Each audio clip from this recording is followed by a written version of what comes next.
출애굽기 9장 13절부터 21절까지입니다. 구약 94쪽입니다.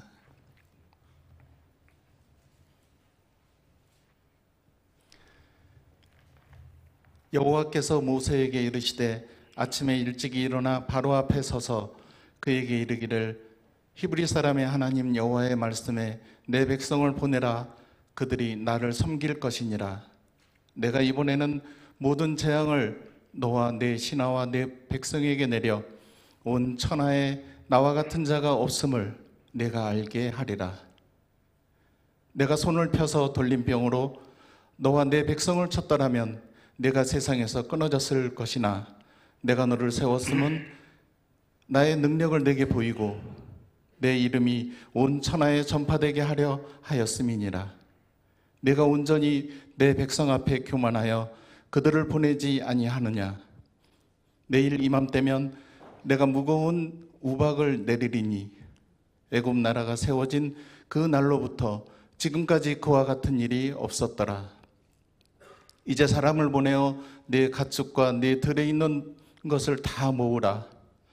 사람이나 짐승이나 무릇 들에 있어서 집에 돌아오지 않는 것들에게는 우박이 그 위에 내리리니 그것들이 죽으리라 하셨다 하라 하시니라.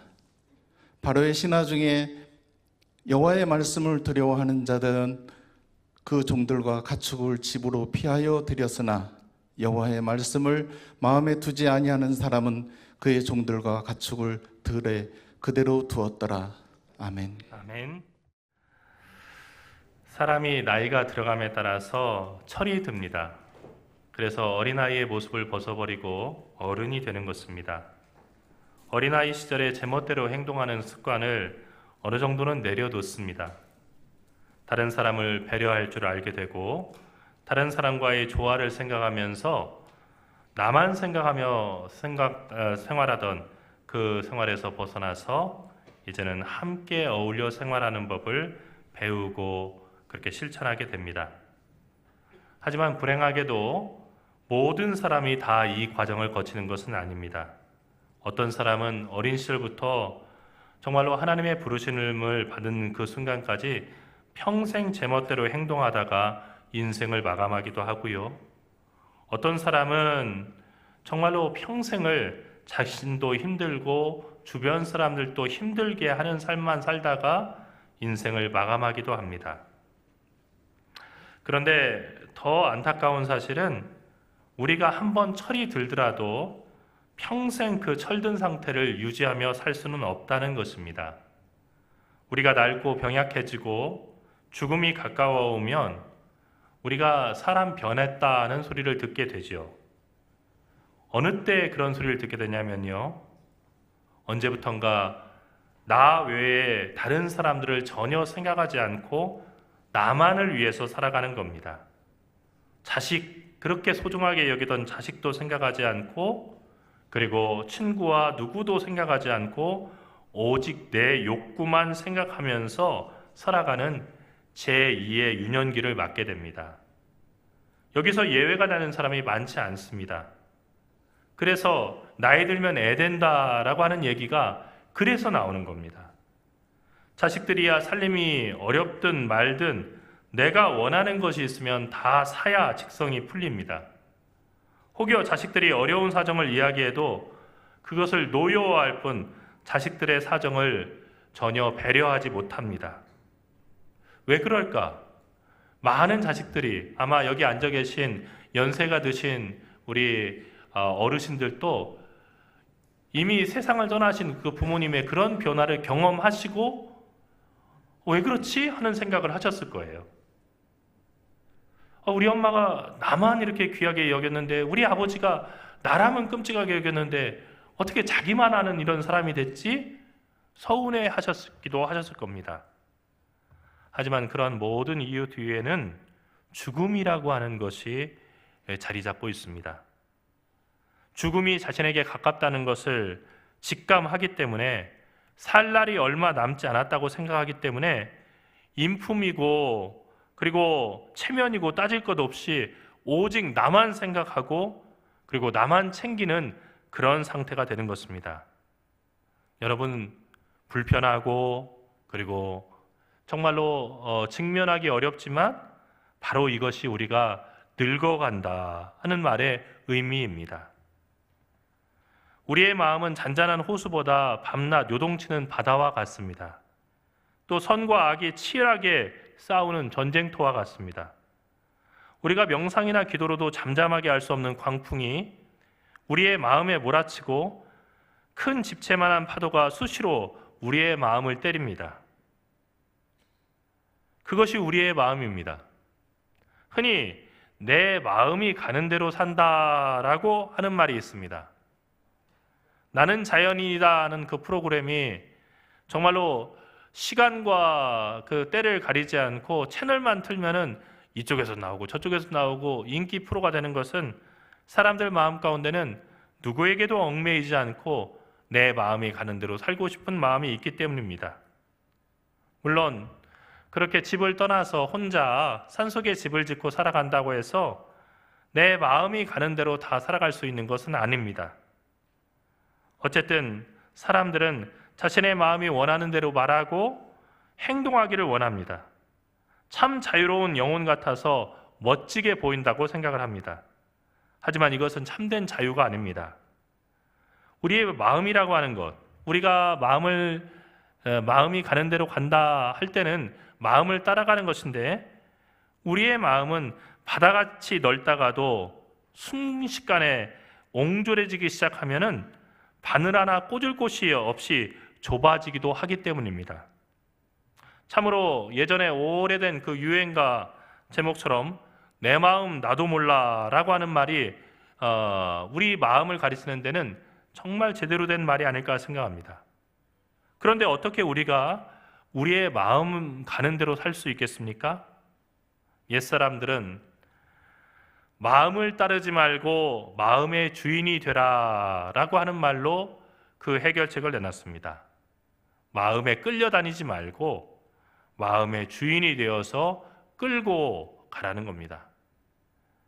출애굽기에 보면 애굽 왕 바로의 마음이 완악하여라고 그렇게 표현한 구절이 있고, 바로가 그의 마음을 완악하게 하여라고 한 구절이 있습니다. 전자와 후자는 매우 다릅니다. 전자는 본디 그러해서 마음이 완악했다는 얘기고, 후자는 의지를 가지고 자기의 마음을 완악하게 했다는 얘기입니다. 전자의 말씀대로 한다면 바로가 하나님의 뜻을 거역하고 이스라엘을 해방시키는 것을 가로막은 것은 타고난 성격 탓이라고 이렇게 얘기할 수 있고, 그것은 이 사람이 성격이 그렇게 모질고 막혀 있어서 그렇게 행동했다고 얘기할 수 있을 겁니다. 이 경우에 바로를 나무랄 수만은 없습니다. 왜냐하면 성격이라고 하는 것은 우리 유전과, 그러니까 어떤 부모 밑에서 태어났냐, 이 유전이라고 하는 부분과 또 환경이라고 하는 어떤 가족 환경, 양육 환경 속에서 자라났냐 하는 이 두 개가 합쳐져서 성격을 이루는 것이기 때문입니다. 그러니까 바로에게는 말 못할 그런 사정이 있었을 수도 있습니다. 부모님이 항상 그 이야기를 들어주지 않고 매로 그렇게 엄격하게 꾸짖어서 항상 그 모든 일에 있어서 내 의견을 갖다가 고집하지 못하게 했든지, 아니면 정반대로 네가 원하는 건 뭐든지 다 해주마 해서 중국에서 요즘 쓰는 그 표현대로 소황제, 작은 황제를 만들어서 네 원하는 것은 다 해라 라고 이렇게 얘기하는 부모였다고 한다면 그럴 수 있었겠다 하는 생각이 드는 겁니다. 성격이 그런 것을 어떻게 했냐고 이 바로도 그렇게 변명할 수도 있었을 것입니다. 하지만 바로의 마음이 완악해진 진짜 이유는 출애굽기에 많은 구절에서 표현하듯이 스스로 자신의 마음을 완악하게 했기 때문이라는 것입니다. 어쩔 수 없는 결정이 아니라 의도적이고 악의적인 결정이었다는 거죠. 여러분, 우리가 살아가는 이 삶에서 우리의 성격도, 우리의 행동도, 그리고 우리의 말도 우리의 의지가 없이 그냥 원래 타고나기를 그렇게 타고나서 그렇게 하는 것이라고 한다면 하나님께서 어떻게 우리의 삶에 대해서 심판하실 수 있겠습니까? 심판이 안 되는 거죠. 나는 배역이 그렇고 그리고 타고나기를 그렇게 타고났는데 어쩌란 말입니까? 라고 변명할 수 있을 겁니다. 그런데 로마서의 말씀에 나오는 것처럼 우리가 변명할 수 없는 것은 하나님께서는 우리 가운데 옳은 길이 무엇인지를 알 수 있는 양심을 두셨고, 그리고 하나님의 말씀을 통해서 하나님의 뜻이 무엇인지를 깨달아 알게 하셨기 때문입니다. 바로도 역시 마찬가지입니다. 바로가 애굽의 왕이었었는데 왜 하나님께서는 애굽 땅에 그리고 바로에게 이렇게 심한 심판을 내리셨습니까? 이 사람들이 하나님을 믿지 않는다고, 종교가 다르다고 해서 너무 가혹하게 행하시는 거 아닙니까? 이렇게 물어볼 수 있지만 사실 하나님은 충분한 기회를 주셨고, 그리고 바로로 하여금 돌이킬 수 있도록 그렇게 깨달음에 필요한 말씀도 주셨다는 것입니다. 그렇다면 왜 바로는 자기의 마음을 의도적으로 고의적으로 완악하게 하면서까지 하나님을 거역했을까? 그것은 바로 자기의 마음을 따라 살았기 때문입니다. 고장난 마음의 내비게이션을 따라서 말하고 행동했기 때문에 하나님을 거역하다가 결국 멸망했다는 것입니다. 앞서 말한 대로 옛사람들은 마음을 따르지 말고 마음의 주인이 되라고 이렇게 이야기했습니다. 요즘 자기 개발 서적들을 서점에 가서 찾아보면 내 인생의 주인공은 너다. 그러니까 내 마음이 가는 대로 살아가라. 내 인생의 주인이 되라 하는 유의 책들을 수도 없이 찾아볼 수 있습니다. 하지만 기독교의 복음은 다릅니다. 기독교의 복음은 하나님의 영인 성령을 우리 마음에 맞아들일 때만 우리는 생명의 길을 걸을 수 있고 우리 삶은 의미 있는 삶을 살아갈 수 있다고 이야기합니다. 왜냐하면 만물보다 부패한 것이 사람의 마음이기 때문에 그 마음을 따라갈 때 우리의 삶은 불행할 수밖에 없기 때문입니다. 하지만 성령이 우리 안에 임하셔서 우리 마음을 주관하시기 시작하면 우리가 만물 중에 가장 부패한 우리 마음을 따라 살지 않고 스스로 마음의 주인이 되어서 방황하지 않고 오직 하나님의 높고 거룩하신 뜻을 따라 살아가는 새 생명으로 거듭날 수 있습니다. 바로는 왜 자신과 온 이집트를 멸망시키면서까지 마음을 완강하게 해서 하나님께 저항했을까요? 지금까지 살펴본 6가지의 재앙이면 하나님께서 살아계심을 깨닫기에 충분하지 않았습니까? 그런데 왜 바로는 이스라엘을 해방시키라고 하는 하나님의 명령에 또 반역해서 7번째 재앙인 우박이 온 이집트 땅에 떨어지는 그런 재앙을 경험했을까요? 그것은 다시 말해서 바로가 자신의 마음의 주인이 되었기 때문입니다. 내 마음이 가는 대로 살았기 때문입니다. 제멋대로 살았다는 얘기입니다. 여러분, 제멋대로 살아가면 안 됩니다. 그 이야기에 속지 마십시오. 제멋대로 살아가는 것이 자유다. 내 마음이 가는 대로 살아가면은 정말 기쁘고 충만할 것이다 생각하지 마십시오. 그것은 여러분의 삶을 망치는 가장 큰 유혹입니다. 우리 조상들이 성경이 들어오기 전부터 생각했던 것은 사람은 하늘의 마음을 헤아려서 하늘의 뜻대로 살아야 한다 하는 것이었습니다. 이것은 성경이 우리에게 주장하는 바와 같습니다. 오늘 한국의 많은 신자들의 공통된 문제는 바로 하나님을 섬긴다고 하면서도 자기 마음의 주인이 하나님이 아닌 자기 자신이라는 것입니다. 주일마다 예배에 참여합니다. 헌금도 합니다. 직분도 받습니다. 그런데 그 삶은, 그리고 그 말은, 그 행동은 전혀 그리스도인답지 않습니다. 왜 그럴까요? 왜 기독교가 이 땅에 전해진 지 천주교 200년, 기독교 100년, 이렇게 우리가 개신교의 선교사가 들어온 그 시간은 100여 년이 지났다고 얘기하는데 왜 아직 한국의 기독교는 건물은 지어놨는데 뿌리를 내리지 못했을까요? 왜 삶을 다스리고 삶을 갖다가 움직이는 가치관이 되지 못했을까요? 그 이유는 자신이 자기 삶의 주인이 아닌데 내 삶의 주인이 나라고 착각하는 그 착각에서 벗어나지 못했기 때문입니다. 그렇다면 우리 그리스도인들의 삶의 주인은 누구입니까?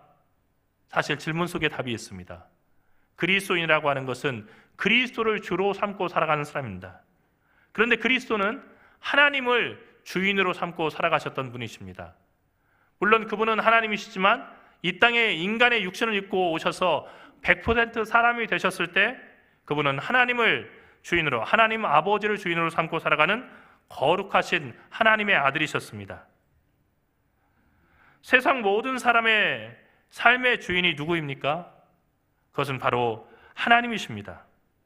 헬라어로 교회는 에클레시아입니다.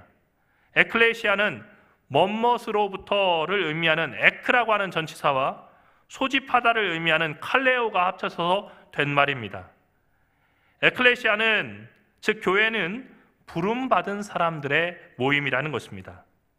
교회는 하나님께서 세상으로부터 구별해서 떨어지게 하시고 따로 구별해서 모이게 하신 공동체입니다. 왜 모였습니까? 우리가 한 몸을 이뤄서 하나님의 높고 크신 뜻을 이루라고 그렇게 해서 우리를 구별해서 부르신 것입니다. 그런 의미에서 그리스도인은 나는 죽고 예수로 사는 사람이 되어야 됩니다. 예수님이 십자가에 못 박혔을 때 나도 죽었다라고 고백하면서 나의 옛사람을 이제는 나로부터 분리시키는 것이 우리 그리스도인입니다. 옛날 살아가던 생활 방식, 습관, 내가 좋아하던 것, 주님과 함께 죽었으니 다 내려놓는 것입니다. 이제는 내 안에 예수님뿐이라고 하는 사도 바울의 고백을 받아들이고 오직 예수로만 사는 사람이 그리스도인입니다. 그런 의미에서 어찌 보자면 복음이라고 하는 것은 그리스도를 믿어라 하는 데서 끝나는 것이 아니고 너희가 모두 다 작은 그리스도다라고 얘기하는 겁니다. 여러분이 하나님이다 하는 얘기가 아닙니다. 여러분이 가는 곳에 그리스도의 흔적이 나타나고, 그리고 그리스도가 여러분의 가정에 있고 여러분의 직장에 있고 여러분이 살아가는 이 나라에 있다면 그곳에 그리스도의 사랑이 나타나야 한다는 것입니다. 그리스도인에게 내 마음대로 살아간다, 내 마음이 가는 대로 산다는 것은 자유가 아니라 일탈이고 타락입니다. 그리스도인은 순종하기 위해서 부름받은 사람이기 때문입니다. 우리를 사망에서 생명으로 옮기기 위해 거룩하신 하나님의 아들이 죽으셨습니다. 하나님은 우리를 다시 사셨습니다. 그러므로 우리는 이제부터는 자기의 마음대로 살아가서는 안 되고 오직 살아도 죽어도 사도 바울의 말처럼 주님만을 위해서 살아가야 합니다. 그렇다면 주님을 위해서 살아가는 것이 무엇입니까? 이 간단해 보이는 질문이 매우 어렵습니다. 그리고 이 질문을 묻지 않는 그리스도인들이 많습니다. 그리고 그냥 살아가면서 내가 교회 다니고 있으니, 성경 읽으니, 그리고 내가 기도하니 주님 위해 살고 있는 거지 라고 생각을 합니다. 무엇이 주님을 위해서 살아갔냐에 대해서 예수님께서는 간단하게 대답하셨습니다. 하나님 사랑하라, 이웃 사랑하라. 여러분 간단하지요? 하지만 하나하나 살펴보면 결코 간단치 않은 압축 파일입니다. 단 한 번이라도 진심으로 하나님을 사랑하려고 노력해 본 사람이라고 한다면 죄인인 우리가 원망과 분노 없이 하나님을 사랑한다는 것이 힘들다는 것을 깨닫게 됩니다. 두루뭉실하게 하나님을 사랑한다는 말은 누구나 할 수 있습니다. 하지만 구체적인 일에서 하나님을 사랑하는 일은 매우 험하고 귀찮고 불편합니다. 그래서 사람들은 말로 모든 것을 다 하려고 합니다. 우리는 하나님께 예배드리는 교회가 늘 깨끗하고 정돈되며 예배 후에는 정갈하고 맛있게 조리된 음식이 점심으로 제공되고 또 시설도 편리하고 좋기를 바랍니다. 하지만 이런 바람과 달리 우리는 이런 교회를 만들기 위해서 땀 흘릴 사람이 바로 나라고 하는 사실에는 쉽게 동의하지 않습니다. 누군가 하겠지. 그리고 우리 한국교회가 배운 안 좋은 습관 중에 하나, 그거 헌금 가지고 사람 사서 하면 안 됩니까? 여러분 사실 교회는 주님의 몸된 공동체를 섬기기 위해서 하는 거죠. 예전에는 모든 일들 다 나눠서 했어요. 제가 학교를 다닐 때도, 제가 중고등학교를 다닐 때도 교회의 일은 정말 중요한 일이었어요. 저도 공부를 열심히 한다면 하는 학생이었었는데 토요일이 되면은 교회에 가서 장의자를 갖다 닦는 거 우리 학생회에서 합니다 하면은 학생회에서 그냥 늘 하는 줄 알고 그냥 닦았어요. 시골에 있는 제가 다니던 그 모교에 건축을 하는데요. 중학교 때 그 건축비를 아끼기 위해서 벽돌을 날르자고 했습니다. 우리 동광교회도 지을 때 그렇게 지었다고 얘기를 들었는데요. 벽돌을 날라야 된다. 난생 처음 그 벽돌 지는 걸 져봤어요. 키가 크니까 키에 맞춰가지고 져줬는데 언제 일을 해봤습니까? 그러니까 잘 지고 올라가라고 계단을 올라가라고 하는데 바들바들 하다가 그 벽돌을 갖다 다 쏟아버린 일도 있습니다. 왜 그랬을까요? 왜 바쁜데 그렇게 했을까요? 그때는 너무 당연한 거였어요. 내가 이 교회의 일원이니까. 그리고 우리 교회 짓는 거니까. 아니 내 교회를 짓는 거니까. 그래서 그 다음에 교회가 지어졌는데요. 어린 마음에도요. 교회를 들어갈 때마다 벽을 만지면서 이게 내가 졌는데 저기쯤엔 내가 이렇게 쌓은 벽돌로 이렇게 지은 부분도 있는데 그리고 이 벽돌 내릴 때 이랬었고 그리고 이 문 달 때 목사님이 그렇게 기뻐하셨는데 그런 마음이 있더라고요. 그러나 언제부턴가 모든 것을 갖다가 돈으로 해결하는 교회가 됐어요. 지금 한국교회에서 봉사를 담당하는 분들은 한참 젊은 30, 40대가 아닙니다. 우리 교회만 보더라도 이제 12월 달에 곧 김장을 하게 되는데요. 김장을 할 때 보면은 60대 후반에서 70대 후반, 심지어는 80대의 어르신들이 교회 봉사를 하겠다고 나와서 그 무거운 그 김장을 담그는 그 배추와 물을 날르고 그것을 절이고 양념을 갖다가 섞고 하는 그런 힘든 일을 합니다. 이분들이 더 나이 들게 될 때 지금 젊은 교우들이 자연스럽게 그 자리를 대신해서 교회를 섬기고 성도들을 섬기는 교회를 이룰 수가 있을까라고 생각해 보면 목사로서 그리고 지나온 그 목회의 여정들을 생각해 보면서 쉽게 예라고 대답하기 어렵다는 것을 아마 여러분들도 예측하실 수 있을 겁니다. 고양이 목에 방울을 닿는 것이 좋다고 모든 쥐들이 동의를 했습니다. 하지만 이렇게 좋은 일을 위해서 누가 고양이 목에 방울을 달래 하니까 다들 엉뚱한 곳을 보면서 입을 꾹 다물었습니다. 하나님을 사랑한다는 것은 말로 되는 일이 아니라 행동으로 땀 흘려서 수고함으로 우리는 하나님을 사랑할 수가 있습니다. 다음으로 어떻게 하면 하나님을 사랑할 수 있습니까? 이웃을 사랑함으로써 우리는 하나님을 사랑할 수 있습니다. 이스라엘 백성들을 내보내지 않았던 바로의 완악한 모습은 멀리 있는 남 이야기가 아니라 저와 여러분의 민낯입니다. 우리는 말로는 이웃사랑, 이웃을 복되게 하는 교회라고 얘기합니다. 그런데 문제는 우리의 이웃이 우리 머릿속에만 존재하고 세상에는 우리의 이웃을 찾아보기가 좀처럼 힘들다는 것입니다. 우리는 세계를 사랑한다고 하고 대한민국을 사랑한다고 하며 태국기를 들고 광화문에 나가기도 합니다. 지진과 홍수가 난 다른 나라 사람들을 사랑한다고 생각하면서 마음 아파하기도 합니다. 그리고 조금 더 열심인 분은 뉴스 중간에 나오는 기아 대책 광고를 보면서 너무 불쌍하다고 말하면서 몇 푼을 보내기도 합니다. 그런데 그게 끝입니다. 우리는 구체적으로 행동하지 않습니다. 왜냐하면 우리는 이웃이 누구인지를 알지 못하기 때문입니다.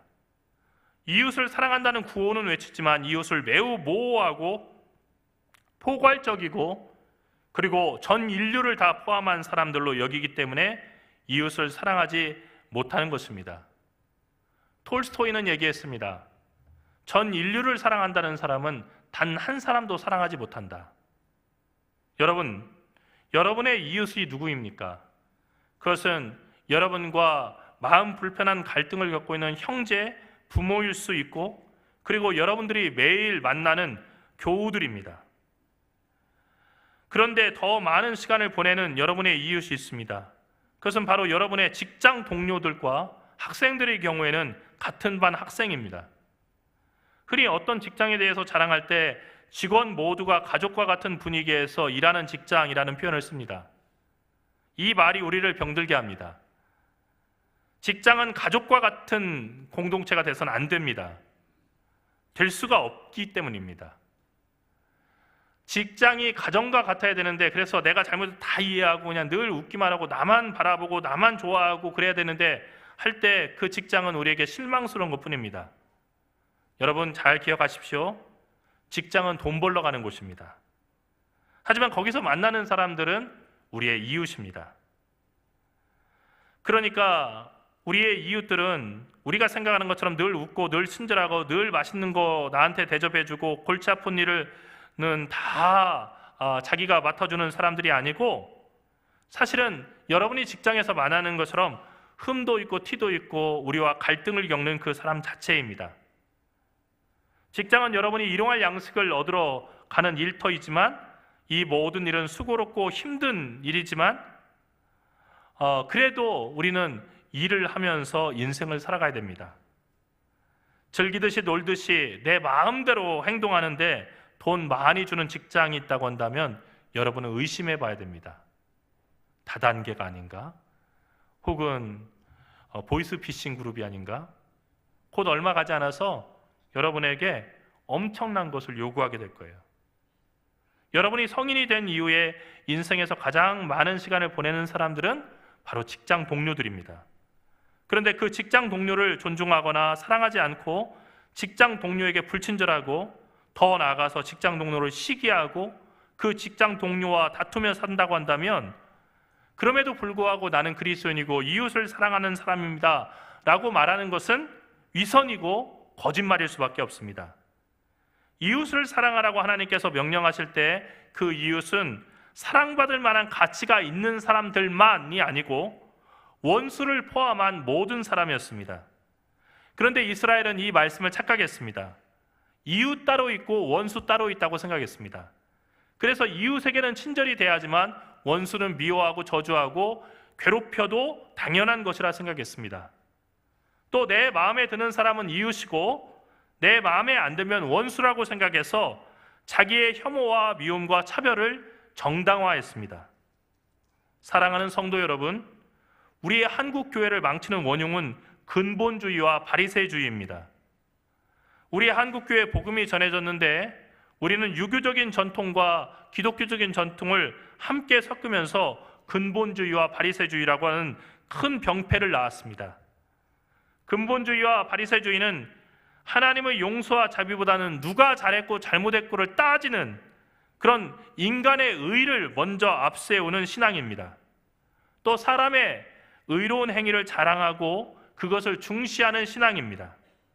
그 바리새주의의 선두에 저는 저와 여러분이 속한 우리 기장교단이 있다고 생각합니다. 저는 3대째 교인이고 기장교단에 속한 그 교회에서 자라왔습니다.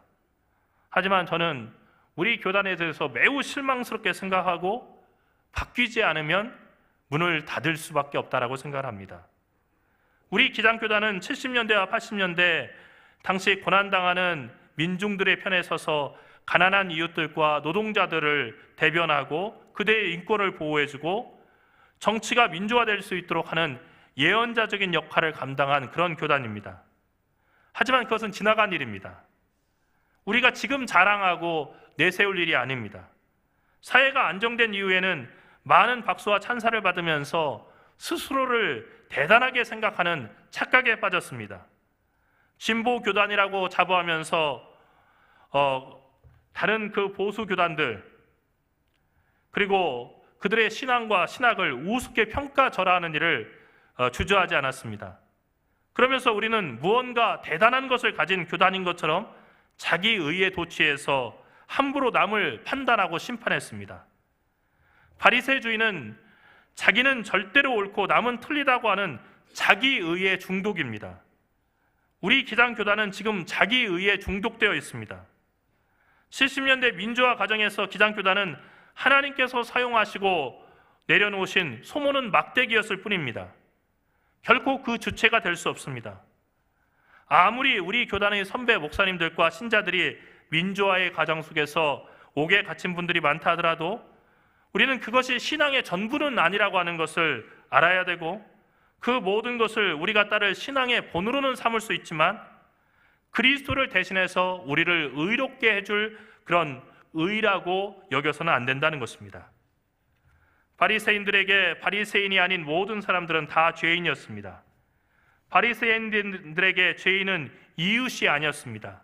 이웃이 아닌 사람은 이웃을 내 몸처럼 사랑하라는 말씀이 적용되지 않는 사람이었습니다. 그래서 바리새인들은 입으로 사랑을 말하면서도 잔혹하고 그리고 아주 정말로 교활한 방법으로 이웃들을 심판하고 그리고 그들의 삶을 불행하게 만들었습니다. 이런 율법의 허점을 노린 교활한 율법주의에 예수님은 구역질을 하시면서 그 바리새인들과 서기관 그리고 대제사장들을 향해서 회칠한 무덤과 같다라고 폄하하셨습니다. 겉은 멀쩡한데 속에서는 시체가 썩고 있는 냄새나는 무덤과 같다는 얘기입니다.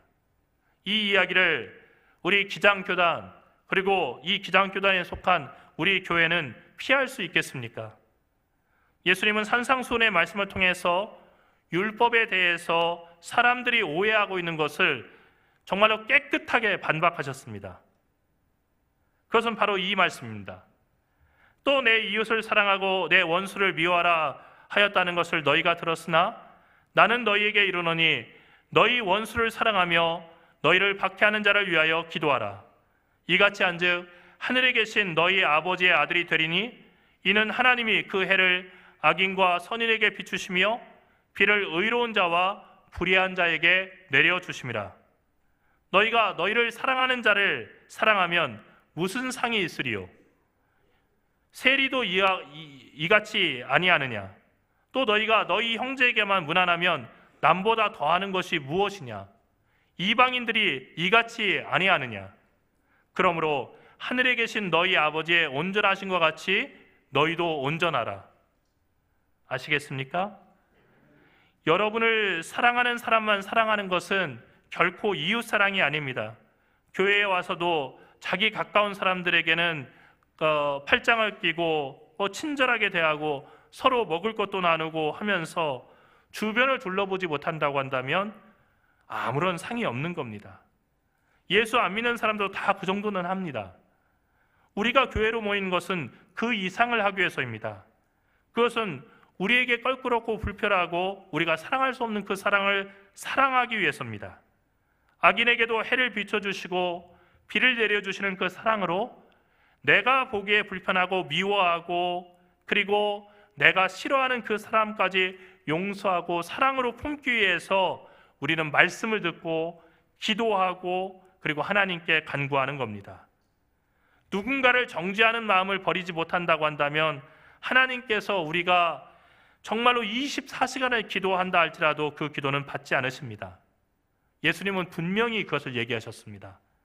그러므로 예물을 제단에 드리다가 거기서 내 형제에게 원망을 들을 만한 일이 있는 줄 생각나거든 예물을 제단 앞에 두고 먼저 가서 형제와 화목하고 그 후에 와서 예물을 드려라. 하나님께 예물을 드리는 제사는 매우 중요한 일입니다. 가장 중요한 일이죠. 그러나 그보다 더 중요한 일이 있다는 겁니다. 그것은 형제와 화해하고 원수를 용서하며 그래서 사랑을 이루는 일입니다. 그러기 전에는 어떤 제사도 받지 않으시겠다고 하는 엄청난 선언이 바로 이 예수님의 말씀입니다. 사랑하는 성도 여러분, 오늘 읽은 16절의 말씀에서 하나님은 바로를 향해서 내가 너를 세웠다라고 말씀하셨습니다. 우리는 바로가 하나님의 원수인 줄 말하는데 하나님께서는 그에게 사명을 주셔서 그를 세우셨다는 것입니다. 바로가 애굽의 왕이 된 것은 애굽 왕의 아들로 태어났기 때문에 저절로 된 것이 아니라 하나님이 세우셔서 왕이 되셨다는 것입니다. 세운 직분에는 반드시 목적이 있습니다. 바로에게 주신 하나님의 뜻은 15절의 말씀대로 하나님의 능력을